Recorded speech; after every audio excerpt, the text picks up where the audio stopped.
We've got an excellent interview with Neil Wiens, CEO of Replenish Nutrients. But unfortunately, his Starlink internet connection was very laggy the day we recorded this. So while this is an excellent update from Neil, the technical quality of the recording is lacking. Thanks for supporting this channel and these interviews. Replenish Nutrients develops, manufactures, and sells proprietary regenerative fertilizer products in a zero-waste manufacturing process. The company has hit several milestones over the past few months, and CEO Neil Wiens is here discussing the company's progress and the additional expected milestones over the coming months. Please remember, this is neither recommendation nor investment advice. We're here to learn about the company. I'm Martin Gagel with Market Radius Research. Neil, thank you for joining us. You must be busy as ramping up towards harvest season. Harvest is in full swing, and we are starting to move product like crazy. So yeah, the ramp up is on its way. I guess let's start with the latest news release where you talk about your pelletized product through a licensing agreement.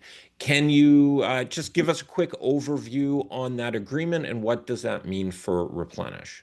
Yeah, over the past 9 months, we've been working on a secondary process, being the pelletization, which I'm going a little off track here on you, Martin, just kind of giving you some background on the pelletization. But ultimately, the pelletization versus the granulation wise allows us to have a lesser cost process involved, which actually keeps higher amount of microbes alive because of the moisture level in the product. So we have developed this over that last 9 months, got our right herbs and spices. And what has turned around here is the fact that we have a partner up in northern Alberta that is willing to put up a pilot infrastructure, or pre-commercialized infrastructure that gets up to that 800 ton a month that we have licensed, and for very, very short amount of cash, or little amount of cash, we are able to get into a very, very good scenario where we're able to market this new product and get it out into the hands of farmers without putting out capital. So they've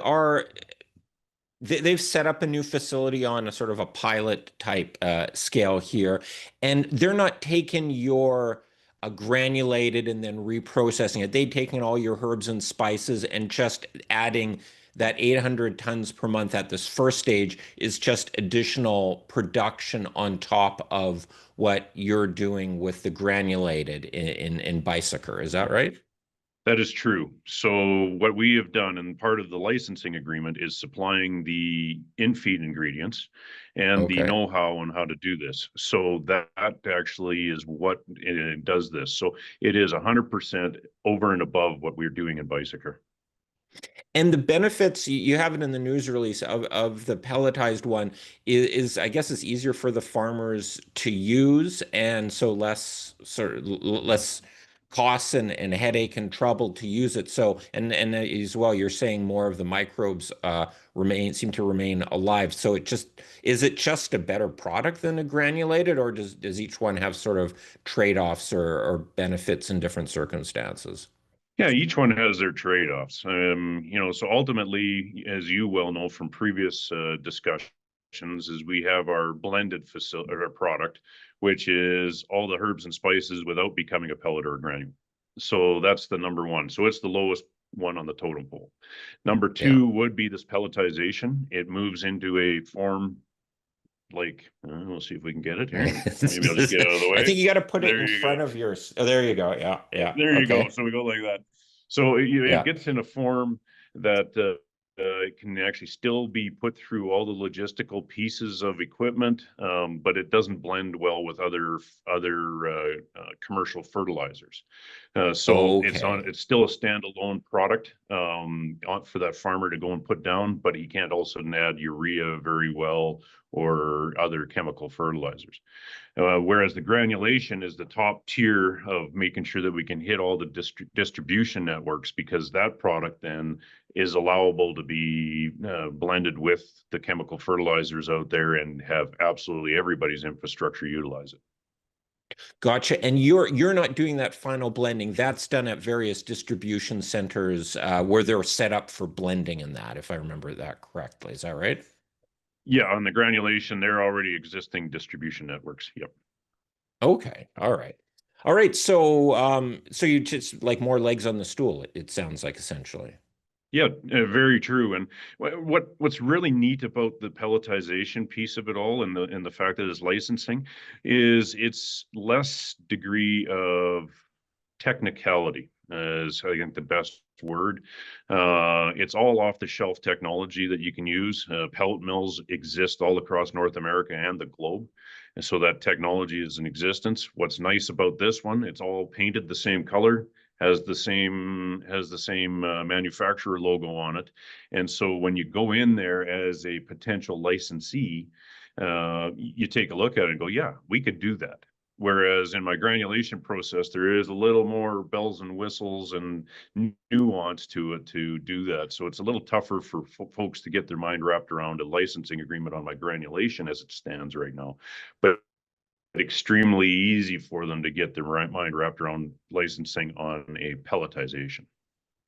Okay, so this pelletization is much easier for you to scale across the country and the continent and potentially the world for getting your product out there. 100%. Yep.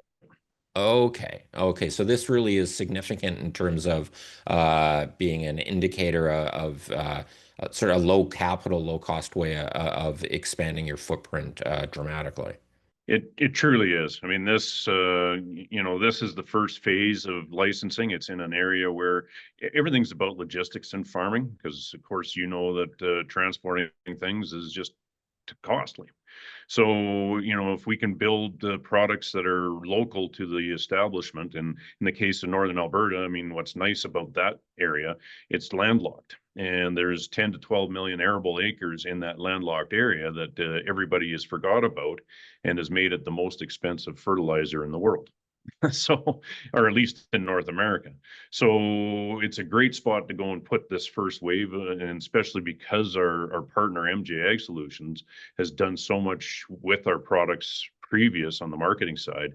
He's already got a foothold in that area to get to that, to get to that 100,000, 200,000, 500,000 acres of application here in the next year. And with your sales, you're getting a licensing fee off of it, so that you're not going to get a ton of revenues off of it, but the revenues you get are going to be essentially all fat margin licensing, like pure profit kind of licensing revenues and margins. Yeah, a licensing margin, as you well know, is probably runs around a 90% margin.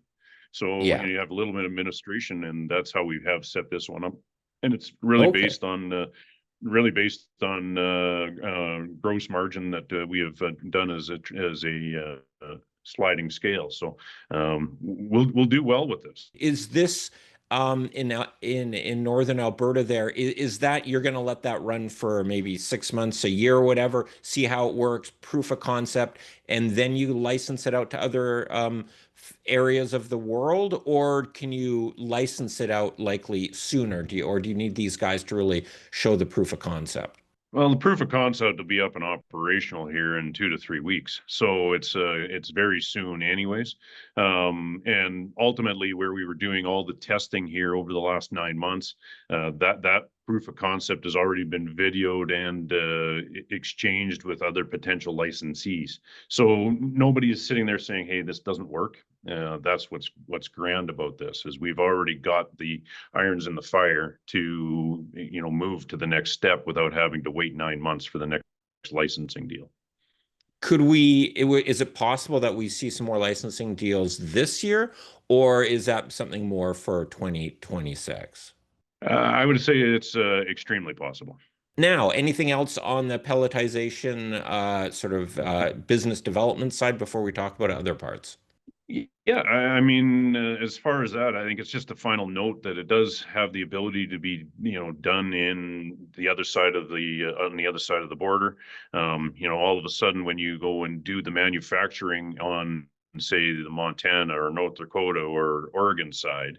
All my, in particular, we were talking about tariffs on the preamble. Now all of a sudden my ingredients are only tariffed on their lowest supply level instead of tariffed on the whole overall value of the final product. So Yeah. everybody wins this way by actually looking at doing this south of the border.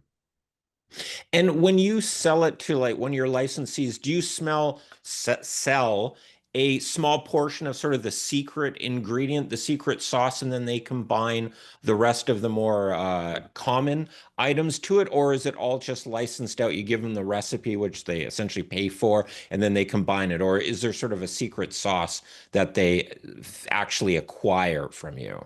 Yeah, so we give them the recipe is number one, and then B, of course, there's a few bags of herbs and spices that are proprietary that we make sure that hey, you make sure you add one bag of this to Colonel Sanders' Kentucky Fried Chicken, right? Okay. So it's really no different on that side of things. The main thing is also just the process. It's not as easy as just going and buying this equipment and saying, well, we can blend this and put it through. There is physically that ability of, hey, what is my binder? What is my temperatures? What is this? And that's all Yeah. part of our process patent that we have involved with this. All right.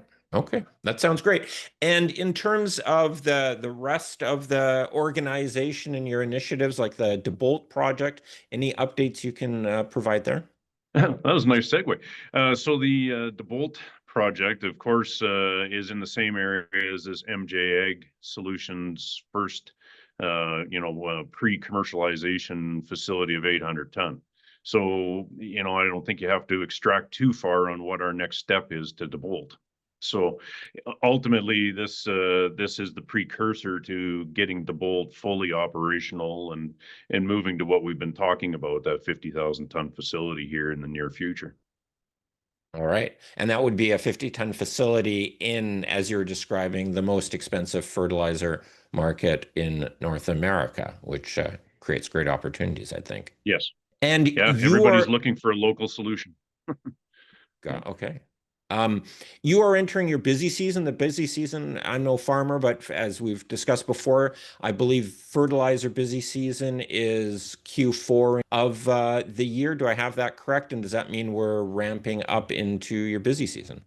Yeah, so in particular for us, because we're more of a builder nutrient for the next season. Our busiest season by far is Q4. Everybody's Okay. done their harvest. For the majority of people who've done their harvest, the land is clear, so we can get on that land, not create compaction, and guys can get their nutrient down. And it's one less logistical step for next year.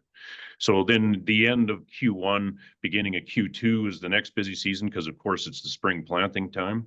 And that's Okay. how it goes. And so the wonderful thing, and we'll move back to the granulation and the pelleting in past, and because we've been so much like this over the last 5 years of our existence, that is because we've been relying on not a whole bunch of pelletization or granules. We've been relying on that blended product. But now we have the granulation and the pelletization. People can do pre-fills and get ready for the season. So now Q1 levels out and Q2 level out because people are filling their fertilizer bins with product that they can fill now that it's an actual granule or pellet. Okay. So it smooths out the supply throughout the year, which I can imagine only helps your overall sales since everyone's bins are only so full and you can only push out so much product in a certain period. Yep, that is true. Any other things you want to comment on before we wrap things up? Yeah, sure. I think just some gratuitous self-promotion. We have developed a product called Replenish One, which is which is our retail market side. So as far as any investors here that aren't farmers and are going, well, I wonder if this stuff ever works. We do have these, again, we'll go like Great. this.